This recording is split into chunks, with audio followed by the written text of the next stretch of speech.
In this video I'm going to show you the Showtec Showmaster 24, and we're going to look at actually playing back some programs and using it in a manual mode. So if you haven't seen the overview video, I would recommend you to watch that. So currently we're in our chase and scenes mode. So these 12 are our 12 lights that we've got. We can actually see with this LED at the top the actual brightness that we will represent the output of the light. So we've already got written down from a previous show some lights. So we've got flood open, green, red, white CCT, little stage and blue. But we could have up to, of course, 12 lights. So we're just going to work with these, but I'm also going to work on these as well, just as an example. So these are all, I believe, chases. So what we can do is, after checking our masters again, we can push that up. And we can see that it's actually representing these with the actual lights.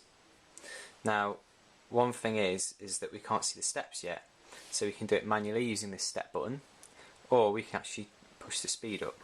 So actually, if you watch these lights, we can see we can go through the steps. 2, 3. We can keep going through them. We can also then use the speed. So we can now see that they're going through. We can do it a bit slower. We can do it the fastest. And we can also bring it back to show mode. And we can actually use this tap sync. So if you've got some music in the background and you don't want to use the built-in audio level, we can actually tap sync. So,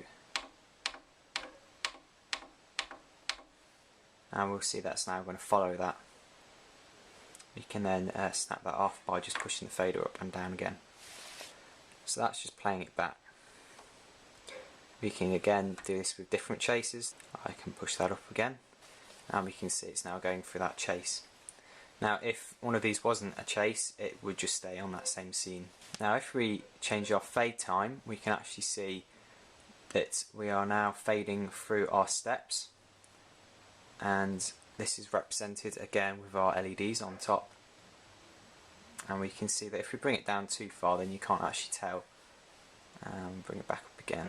And this is a good look if you want it to gently move through. And again, we can just adjust the speed a bit slower and bring our fade time a bit slower, and it's going to go really slow.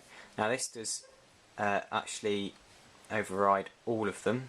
Sadly, you can't just do it for one, it will do it for all of them. Now currently we've got these different chase modes. We've got single chase. That means only one can be going at the same time. We can see we push that one up, and because we push this one up first, it won't allow us to override that first chase. If we change it now to mixed chase and we push up, we can now see that we're doing both. And again, I can put my speed up and it's going to start running all of them. And again, the fade will actually affect both of them.